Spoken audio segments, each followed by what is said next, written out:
సంవత్సరం నుంచి ఒకే subscribe note వేస్తున్నామనేమోరా audience subscribe చేయడం మానేశారు. అంతేకాదురా చాలా మంది లైక్ షేర్ కామెంట్ కూడా చేయట్లేదు. సబ్స్క్రైబ్ నోట్ కొత్తగా చెప్తే గానీ పని ఇలా కనిపించట్లేదు మామా.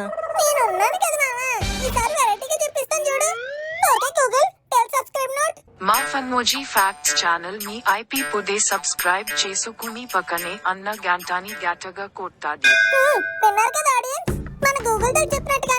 ఇప్పుడే ఈ వీడియోని లైక్ అండ్ షేర్ చేసి మన ఫన్మోజీ ఫ్యాక్ట్స్ ఛానల్ ని సబ్స్క్రైబ్ చేసుకోండి. చెప్పింది చాలు రా ఇంకా వీడియో వేయి.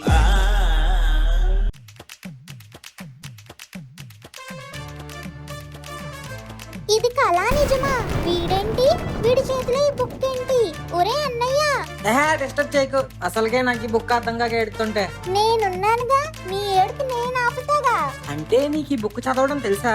ఈ బుక్ గురించి తెలుసు.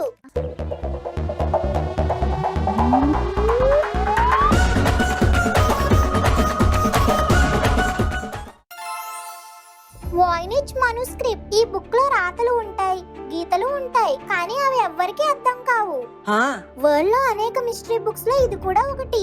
దీనిలో ఉన్న టెక్స్ట్ తో పాటు plan drawings, astronomy diagrams, biological drawings లాంటి వాటిని ఈ రోజు కూడా ఎవరు హ్యాక్ చేసి క్రాక్ చేయలేకపోయారు. ఏ పిల్ల బచ్చగాలకి ఇచ్చి ఉంటారు, అందుకే క్రాక్ చేయలేపారు. బచ్చాలు కాదు, వరల్డ్ ఫేమస్ క్రిప్టోగ్రాఫర్స్, లింగ్విస్ట్స్, కోడ్ బ్రేకర్స్ ఈ బుక్ ని డీకోడ్ చేయడానికి ట్రై చేశారు, కానీ ఎవరి వల్ల కాలేదు. కార్బన్ డేటింగ్ చేస్తే ఇది 15th సెంచరీలో రాశారని తెలిసింది. అయితే ఎక్కడ రాశారో మాత్రం తెలియలేదు. బట్ యూరోప్ లో రాశారని కొంతమంది నమ్ముతారు. ఇది అసలు మనుషులు రాసిందేనా లేక ఏలియన్స్ కి ఏమైనా ఈ బుక్ తో సంబంధం ఉందా అనేది ఇప్పటికీ మిస్టరీగానే ఉండిపోయింది. కొంతమంది ఫ్రెంచ్ వాళ్ళు అనేది ఏంటంటే ఇటాలియన్ విచెస్ రాశారని, ఇది ఒక సీక్రెట్ సొసైటీకి ఎంట్రీ పాయింట్ గా కూడా ఉందేమోనని కొంతమంది నమ్ముతారు. అసలు ఇది కోడా, ఫేకా, లేకపోతే ఏదో లాస్ట్ లాంగ్వేజా ఎవ్వరికీ అర్థం కావట్లేదు. వీటి స్ట్రేంజ్ డ్రాయింగ్స్ తో ఈ వాయినిచ్ మానోస్క్రిప్ట్ ఇప్పటికి కూడా ఒక పెద్ద పజిల్ లా మిగిలిపోయింది. అవునే, ఈ బుక్ ని చదవలేకపోతున్నారు, కానీ దీని పేరు వాయినిచ్ మాన్యుస్క్రిప్ట్ అని ఎలా తెలిసింది? విల్ఫ్రెడ్ వాయినిచ్ అనే ఒక పాలిష్ బుక్ సెల్లర్ పేరు మీద ఈ బుక్ వచ్చింది. 1912 లో ఈయన చేతుల్లో ఈ బుక్ పడ్డాకే వరల్డ్ ఫేమస్ అయింది. ఫస్ట్ లో ఈయన కూడా దీన్ని ఫార్మాకోపియా అంటే అశుద్ధల బుక్ అని అనుకునేవారు. కానీ తరువాత తెలిసింది ఏంటంటే ఇది ఎవరికంటూ చిక్కని ఒక వింత బుక్ అని. ఓహో అలానా, చాలా రోజులైందే నువ్వు ఫ్యాక్ట్స్ చెప్పి. ఇంకా ఏమైనా రీసెంట్ ఇంట్రెస్టింగ్ ఫ్యాక్ట్స్ ఉంటే చెప్పే. నువ్వు ఇంతలా అడుగుతుంటే నేను ఎందుకు చెప్పను, చెప్తా ఉండు. Lavudu Ramayanam temple found in Pakistan. మన రాముల వారి కొడుకైన లవుడికి ప్రెసెంట్ పాకిస్తాన్ లో ఉన్న లాహోర్ సిటీకి సంబంధం ఉంది తెలుసా? అవునా? ఎస్, ఈ లాహోర్ సిటీకి ఆ పేరు మన లవా పేరు మీదే వచ్చింది. రీసెంట్ గా లాహోర్ ఫోర్ట్ లో బయటపడిన లో టెంపుల్ కూడా దీన్ని కన్ఫర్మ్ చేస్తుంది. లవకుశులు పెద్దయ్యాక లవపురి అలానే కుశవతి అనే రాజ్యాలను పరిపాలించారు. ఇవి ప్రెసెంట్ లాహోర్ అండ్ కసోర్ అని అంటున్నారు. రీసెంట్ గా కొంతమంది హిస్టోరియన్స్ చెప్పిన దాని ప్రకారం లవకుశులకి ఈ ప్లేస్ తో హిస్టారికల్ కనెక్షన్ ఉందని, అలానే వాల్మీకి రామాయణంలో కూడా వీళ్ళ రాజ్యాల గురించి డిస్కషన్స్ ఉన్నాయని చెప్తున్నారు. అవునే, ఒకప్పుడు మన భరతఖండంలో పార్టే కదా ఈ పాకిస్తాన్. అవునరా, మన గంధర రాజ్యం కూడా ప్రెసెంట్ ఆఫ్ఘనిస్తాన్ లోని కాందాహార్. మను, నువ్వు మ్యాథ్స్ అంత ఈజీగా చేసే పర్సన్ అయితే క్యాలిక్యులేటర్ కి రిటైర్మెంట్ ఇచ్చేస్తావురా. అదేంటను, నాకు మ్యాథ్స్ అంటేనే హెడ్ఏక్ వస్తుంది, చాలా కన్ఫ్యూజన్ కూడా ఉంటుంది. అందుకే ఇప్పుడు బాన్జు వాళ్ళు ఒక ఫ్రీ క్లాస్ ఇస్తున్నారు. Neelakantha Bhanu, the world's fastest human calculator. అతను డిజైన్ చేసిన క్లాస్ సేమ్ టెక్నిక్స్ వాడి 50+ వరల్డ్ రికార్డ్స్ బ్రేక్ చేశారు. వెయిట్, శాకుంతలా దేవి రికార్డ్ కూడా బ్రేక్ చేశారా? ఎగ్జాక్ట్లీ, ఆమె రికార్డ్ కూడా బ్రేక్ చేశాడు. ఇప్పుడు మనలాంటి కిడ్స్ కి ఫ్రీగా క్లాస్ ఇస్తున్నాడు. 5 to 15 ఇయర్స్ వాళ్ళకి, అంటే యూకేజీ నుంచి 9th క్లాస్ వరకు. ఫ్రీ క్లాస్ అంటే చూసేచ్చే, అసలే సమ్మర్ లో చాలా బోర్ కూడా కొడుతుంది. That's the point. సమ్మర్ లో వీడియో గేమ్స్ కాకుండా మ్యాథ్స్ ని ఫన్ గా నేర్చుకుంటావు. పెన్ పేపర్ లేకుండా మైండ్ లో స్పీడ్ గా క్యాలిక్యులేట్ చేయడం, just like Bhanu. School start అయ్యే టైం కి నా క్లాస్మేట్స్ కన్నా ముందు ఉండడం అంటే నెక్స్ట్ లెవెల్ కాన్ఫిడెన్స్ ఉంటది. ఎగ్జాక్ట్ గా. And if you like the class and take the full course later, you will get 30% discount at checkout to. Register చేయను, నాకు ఇప్పుడే క్లాస్ కావాలి. లింక్ డిస్క్రిప్షన్ లో ఉంది, రిజిస్టర్ చేయి. అండ్ మీ ఫ్రెండ్స్, కజిన్స్ అందరికీ చెప్పు, లిమిటెడ్ స్లాట్స్ ఉన్నాయి. ఓకే. ది స్పానిష్ గెలోయన్ అటోచా అది 1622. అమెరికా నుంచి స్పెయిన్ వెళ్తున్న ఒక కార్గో షిప్ హరికేన్ లో చిక్కుకొని సముద్రంలో మునిగిపోయింది.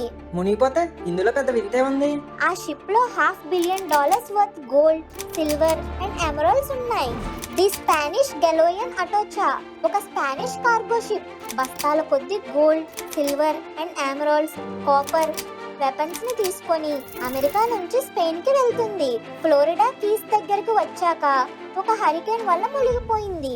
ఇది టెరాఫ్రిమ్ ఫ్లీట్ లో ఒక పార్ట్. టెరాఫ్రిమ్ ఫ్లీట్ అనేది స్పానిష్ కాలనీస్ ట్రేడింగ్ సిస్టమ్ లో చాలా ఇంపార్టెంట్ పార్ట్. ఇది స్పెయిన్, సౌత్ అమెరికా నుంచి గూడ్స్ అండ్ ట్రెజర్ ని స్పెయిన్ కి తీసుకెళ్తుంది. ఇక ఇందులో ఉన్న వాల్యుబుల్ ట్రెజర్ ని బయటకు తీయటానికి స్పెయిన్ వాళ్ళు ఫస్ట్ లో చాలా ట్రై చేశారు, బట్ రికవర్ చేయలేకపోయారు. చాలా ఇయర్స్ తర్వాత 1969 లో America treasure hunter Mel Fisher scene లోకి వచ్చాడు. ఇతను ఇలాంటి ట్రెజర్ హంట్ చేయడంలో చాలా ఎక్స్పర్ట్. మొత్తం తన లైఫ్ అంతా డైవింగ్ లోనే గడిపేశాడు. మనోడికి కాలిఫోర్నియాలో ఒక డైవింగ్ స్కూల్ ఉండేది. దీని ద్వారా 60,000 మందికి డైవింగ్ లో టీచింగ్స్ కూడా ఇచ్చాడు. ఇక మెల్ ఫిషర్ ఒక చిన్న బోట్ అండ్ మెటల్ డిటెక్టర్ ని తీసుకొని మతకుంబే కీస్ అనే ఒక ప్లేస్ కి వెళ్లి అక్కడ వెతకడం స్టార్ట్ చేశాడు. అలా వెతుకుతూ ఒక చోటు నుంచి ఇంకో చోటికి అలా వెళ్తూనే ఉన్నాడు.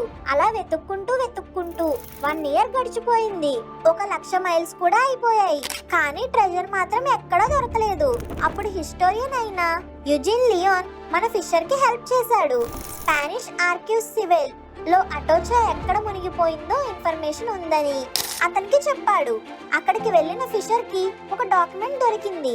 ఇందులో అసలు ఈ ఫిష్ ఎక్కడ మునిగిపోయింది, అలానే అందులో ఏమేమి ఉన్నాయి, పర్టికులర్ గా ఎన్నెన్ని కేజీలు ఉన్నాయో కూడా డాక్యుమెంట్ చేయబడ్డాయి. ఇక ఆ ఇన్ఫర్మేషన్ తో మళ్ళీ ట్రెజర్ హంట్ కి బయలుదేరాడు మెల్ ఫిషర్. లక్కీగా అప్పటిదాకా ఇతను వెతికిన ప్లేస్ కి ఇది జస్ట్ 100 మైల్స్ దూరంలోనే ఉన్నట్లు తెలిసింది. ఇంకేంటి, డైవింగ్ చేసి మొత్తం డిగ్ చేయడమే అని అనుకున్నాడు. కానీ ఇక్కడే ఒక చిక్కు వచ్చింది. అసలు వీడు డీప్ సీలోకి వెళ్ళాక అక్కడ మొత్తం చీకటే ఉంది. సముద్రంలో చీకటే కదా ఉండేది. సీలో కూడా సన్లైట్ వస్తుందిరా, అయితే ఎక్కువగా ఉండదు. ఇక్కడ మాత్రం ఆ కొంచెం లైట్ కూడా లేదు. ఎంత అంటే వీళ్ళ చేతులు వీళ్ళకే కనిపించలేనంత. అయితే అప్పుడు ఫిషర్ తన తెలివిని ఉపయోగించాడు. వాళ్ళున్న షిప్ ప్రొపెల్లర్స్ కి ఒక 2 లార్జ్ ట్యూబ్స్ ని సెట్ చేసి వాటర్ క్లీన్ అయ్యేలా చేశాడు. ఫైనలీ జూలై 20th 1985 ఈ షిప్ ఆచూకీ కనిపెట్టారు. దీనిలో 150 gold bars, 1000 silver bars, 50 chest full of coins ఉన్నాయి. అయితే ఇక్కడ ఇంకో ట్విస్ట్ వచ్చింది. వచ్చిన ట్రెజర్ పంచుకునే లోపే స్టేట్ ఆఫ్ ఫ్లోరిడా మొత్తం ఆ షిప్ కి, అందులోని ట్రెజర్ కి ఓనర్షిప్ కూడా మాదే అని క్లెయిమ్ చేసుకోవడానికి ట్రై చేసింది. బట్ 8 ఇయర్స్ లీగల్ బ్యాటిల్ తర్వాత ఫిషర్ కి ఆ ట్రెజర్ దక్కింది. అమ్మయ్యా, ఇంక లైఫ్ సెట్ అన్నమాట. ఏం సెట్ రా, కాసుల కోసం వెళ్ళి కన్న కొడుకు కూడా కాటికి వెళ్ళిపోయాడు.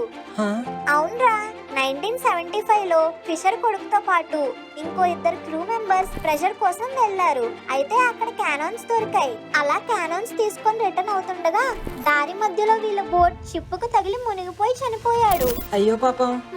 అవునే, టైటానిక్ షిప్ లో లాగా ఈ షిప్ లో ఆర్టిఫాక్ట్స్ చూడాలంటే ఎక్కడికి వెళ్ళాలి? ప్రెసెంట్ చాలా వరకు ఆర్టిఫాక్ట్స్ ఇంకా ట్రెజర్ ఫ్లోరిడాలోని కీ వెస్ట్ లో ఉన్న మెల్ ఫిషర్ మ్యారిటైమ్ మ్యూజియం లో డిస్ప్లేలో ఉన్నాయి. Pandora box. దెయ్యాలు అనేవి శ్మశానంలో ఉంటాయి, కానీ గ్రీక్ మైథాలజీలో మాత్రం ఒక బాక్స్ లో ఉంటాయి. బాక్సా? అవునరా, పాండోరా అనే బాక్స్ లో ఉంటాయి. అమ్మో. వీళ్ళ నమ్మకాల ప్రకారం పాండోరా బాక్స్ అనేది ఒక బ్యాడ్ బాక్స్. ఇది గ్రీక్ మైథాలజీలో చాలా ఫేమస్. ఈ బాక్స్ కి పాండోరా అనే ఆమె పేరు నుంచి వచ్చింది. ఈమె జ్యూయస్ అనే గాడ్ డాటర్. ప్రొమెథిస్ అనే ఒక గ్రీక్ గాడ్ ఒకరు మట్టి నుంచి మనుషులను పుట్టించి వాళ్ళకి ఒలింపియన్ గాడ్స్ దగ్గర నుంచి ఫైర్ తెచ్చి ఇచ్చాడు. ఇది జ్యూయస్ కి నచ్చలేదు. జ్యూయస్ కి ఎప్పుడు కూడా మనుషులంటే పడదు. సో మనుషులని ఎలా అయినా అంతం చేయాలని హెఫెస్టస్ అనే ఒక క్రాఫ్ట్ పర్సన్ ని పిలిచి ఒక అందమైన అమ్మాయిని తయారు చేయమన్నాడు. చేశాక ఆమె తన కూతురు అయితేనే మనుషులు కూడా నమ్ముతారని ఆమెని మనుషుల నాశనం కోసం వాడాలి అని అనుకున్నాడు. గ్రీక్ మైథాలజీ ప్రకారం పాండోరా ఫస్ట్ ఉమెన్. ఇక తన ప్లాన్ ప్రకారం జ్యూస్ పాండోరాకి ఒక కంటైనర్ ఇచ్చి అది ఎట్టి పరిస్థితుల్లో ఓపెన్ చేయకూడదని పాండోరాలో ఒక క్యూరియాసిటీని పెంచాడు. కంటైనరా అంటే లారీల మీద వెళ్తాయవా? మరదే ఎకసకాలు. కంటైనర్ అంటే బాక్స్ అని, చిన్న గిఫ్ట్ బాక్స్ లా ఉంటుంది. ఓ అయితే జ్యూస్ ఎందుకు ఓపెన్ చేయొద్దు అన్నాడని, అసలు ఇందులో ఏముంటుందని క్యూరియాసిటీతో పాండోరా ఆ బాక్స్ ని తెరుస్తుంది. అందులో ప్రపంచంలో ఉన్న అన్ని బాధలు కష్టాలు ఉంటాయి. ఆ? అవును, కందిపప్పు కోసం వెళ్లి గన్నేరు పప్పు తెచ్చినట్టు ఆమె అందులో ఏదో గుడ్ ఎలిమెంట్ ఉంటుంది అని ఓపెన్ చేస్తే తీరా అందులో బాధలు, రోగాలు, చావులు బయటకు వచ్చేస్తాయి. పాపం పాండోరా భయంతో ఆ బాక్స్ ని వెంటనే క్లోజ్ చేసిన అప్పటికే జరగాల్సిన నష్టం జరిగిపోతుంది. అయితే సడన్ గా బాక్స్ మూసేయడం వల్ల లోపల ఇంకో థింగ్ ఉండిపోతుంది. ఏంటది? హోప్. హా? అయితే ఇక్కడ ఇంకో ట్విస్ట్ ఉంది. మన వరకు హోప్ అంటే మంచి థింగ్, బట్ వీళ్ళు మాత్రం హోప్ కూడా చెడ్డదని అంటారు. ఇంతకీ ఇప్పుడు ఆ బాక్స్ ఎక్కడుంది? ఏ కావాలా? దెయ్యాలు భూతాల కన్నా డేంజర్ రా బాబు. బాధలు, కష్టాలు, రోగాలు. కానీ హోప్ నుంచి మనం వీటి నుండి బయటపడగలుగుతాం. డైర్ వూల్స్ గేమ్ ఆఫ్ థ్రోన్స్ చూసే వాళ్ళకి బాగా తెలిసి ఉంటాయి. ప్రెసెంట్ ఇవి ఎగ్జిస్టెన్స్ లో లేవు, కానీ ప్రెసెంట్ వీటిని మళ్ళీ తిరిగి పుట్టించారు. అమ్మో, ఎస్, ఇవి 10,000 ఇయర్స్ బ్యాక్ నార్త్ అమెరికాలో ఉండేవి. ఎనోసియాన్ డైరస్ అని కూడా పిలుస్తారు. ఇవి క్యానైన్ యానిమల్స్. ఇవి చూడటానికి మోడర్న్ గ్రే వూల్స్ లాగానే ఉంటాయి. సైజులో, పవర్ లో వాటికన్నా ఎక్కువ. అసలు వాటి జాస్ చూస్తేనే మన గుండెలు జారిపోతాయి. ఇవి అసలు ఎక్స్టెంట్ అవ్వడానికి రీజన్ అవి తినే ప్రే లైక్ మెగా హెర్బివోరస్. ఇవి డిసపియర్ అవ్వడం వలన వీటికి తినడానికి ఏం లేవు. రీసెంట్ గా కొలోజల్ బయోసైన్సెస్ వాళ్ళు జెనెటికల్లీ ఇంజనీర్డ్ పప్స్ ని బర్త్ చేశారు. వాళ్ళు దీనిని డైర్ వూల్స్ అని అంటున్నారు. ఇవి ప్రెసెంట్ 80 పౌండ్స్ వెయిట్ ఉన్నా పెరిగే కొద్దీ 140 పౌండ్స్ దాకా అవుతాయంట. ఇది CRISPR gene editing technology use చేసి గ్రే వూల్స్ DNA ని మోడిఫై చేశారు. Extinct dire wolf characteristics recreate చేయడానికి. అంటే ఇప్పుడు ఆ డైర్ వూల్ఫ్స్ మళ్ళీ తిరిగి వచ్చినట్టేనా? ఎక్స్పర్ట్స్ చెప్తుంది ఏంటంటే ఇవి జీన్ ఎడిటెడ్ గ్రే వూల్ఫ్స్. అసలు ఎక్స్టెంట్ డైర్ కంపెనీ వాళ్ళు డైర్ వూల్ఫ్ ఫాసిల్స్ నుండి DNA రికవర్ చేసి డైర్ వూల్ఫ్స్ అండ్ గ్రే వూల్ఫ్స్ మధ్య కీ జెనెటిక్ డిఫరెన్సెస్ తో ఐడెంటిఫై చేశారు. అలానే రిజల్టింగ్ పప్స్ కంట్రోల్డ్ ఎన్విరాన్మెంట్ లో ఉంచారు. సైంటిఫిక్ స్టడీస్ చెప్పింది ఏంటంటే dire wolves distinct lineage millions of years back diverge అయ్యాయి. అయితే ఈ de extinction process ethical and ecological questions ని రేస్ చేస్తుంది. ఎక్స్టెంట్ స్పీషీస్ ని మళ్ళీ ఇంట్రడ్యూస్ చేస్తే ఎకోసిస్టమ్స్ లో చాలా ఇంపాక్ట్స్ ఉండవచ్చు. ఇంకో క్వశ్చన్ మార్క్ ఏంటంటే ఈ జెనెటికల్లీ ఇంజనీర్డ్ యానిమల్స్ అసలు ఎక్స్టెంట్ డైర్ వూల్ఫ్ ని రిప్రజెంట్ చేస్తున్నాయా లేదా అని సైంటిఫిక్ కమ్యూనిటీ డౌట్లు పడి డిబేట్లు చేస్తుంది. జెనెటిక్ రీసెర్చ్ వరల్డ్ మాత్రం ఈ కొలోజల్ బయోసైన్సెస్ చేస్తున్న ఈ వర్క్ చాలా ఇంపార్టెంట్. ఈ dire wolf ancient history and cutting edge science మధ్య గ్యాప్ ని బ్రిడ్జ్ చేస్తుందని చాలా మంది నమ్ముతున్నారు. ఫ్యూచర్ లో మనం డైనోసార్లని, మ్యామోత్ని కూడా చూడొచ్చు అనుకుంటా. వర్కౌట్ అయితే ఖచ్చితంగా చూడొచ్చు. అయినా నేను డైలీ మన ఇంట్లోనే చూస్తున్నానుగా.